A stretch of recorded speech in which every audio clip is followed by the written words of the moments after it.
Bienvenidos a Aventuras a Pie de Página.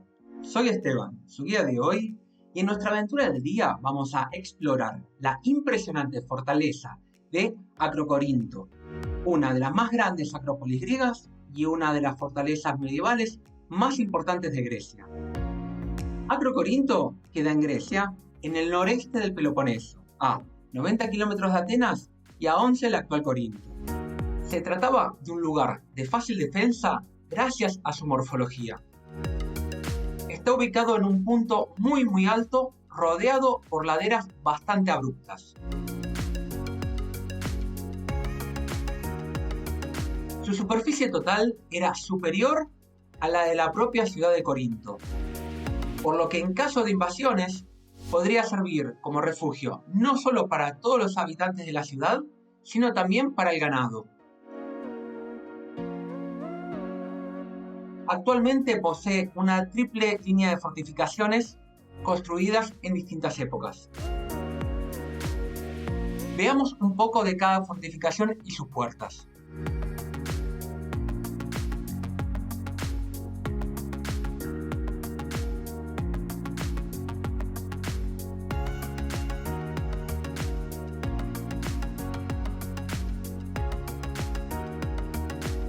Las primeras fortificaciones en el Acrocorinto se remontan a fines del siglo VII a principios del siglo VI a.C.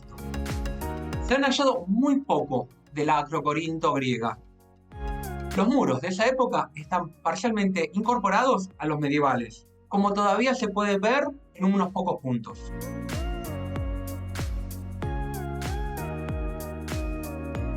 La clave de la importancia de Acrocorinto era que contaba con un manantial de agua potable.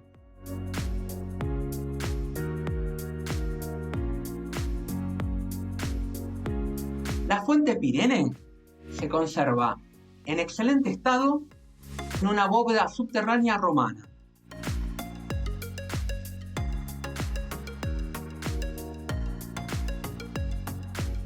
En una de sus paredes todavía se pueden ver algunas escrituras.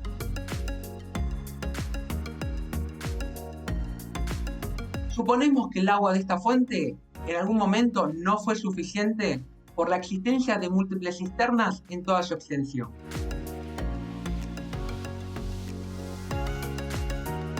Existe una segunda fuente con el nombre de Pirene, muchísimo más ornamentada y muy bien conservada en las ruinas de Antigua Corinto. En el punto más alto del sitio, a 575 metros de altura, albergó un templo dedicado a Afrodita, que con la cristianización se convirtió en iglesia y luego mezquita. Este templo actualmente solo subsiste en los cimientos.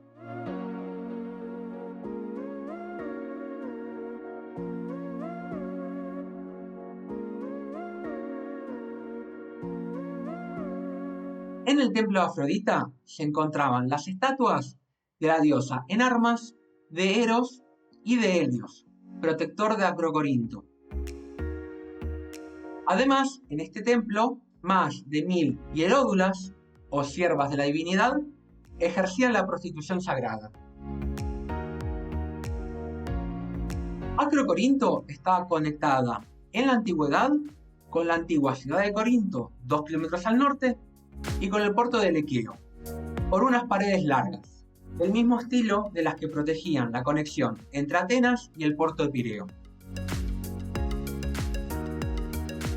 En su interior todavía se pueden apreciar restos de iglesias,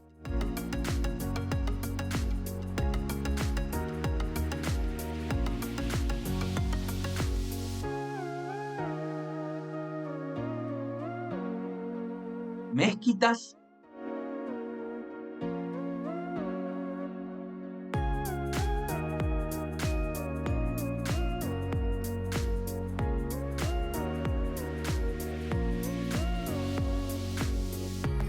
baños otomanos,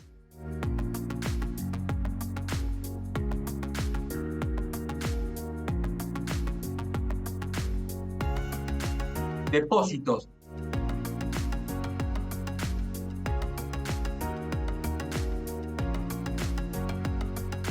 así como de otros edificios.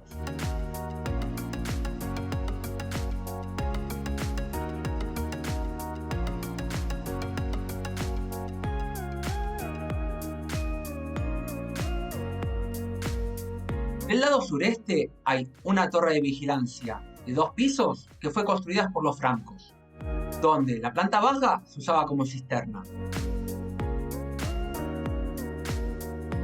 Durante su historia pasó de manos muchas veces.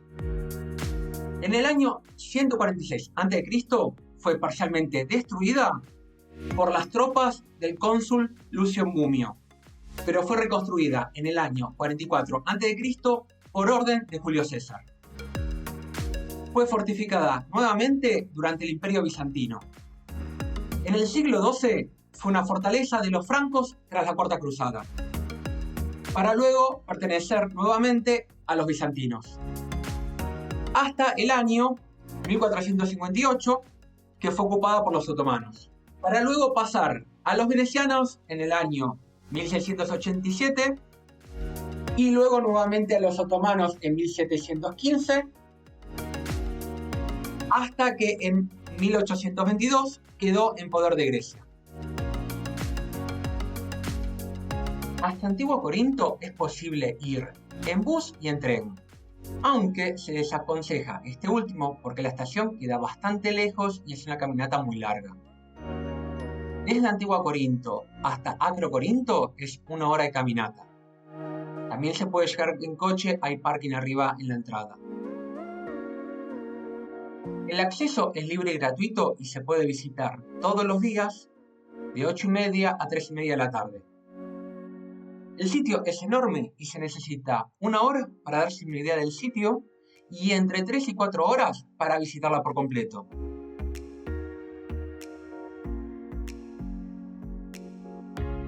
Si están pensando visitar la zona, en las cercanías se encuentran 2 kilómetros al norte se encuentra la ciudad de Antiguo Corinto. 14 kilómetros al noreste se encuentra el canal de Corinto. Y 15 kilómetros al este se encuentran las ruinas semisumergidas del puerto de Kegries. Y esto es todo por hoy. Hasta la próxima aventura.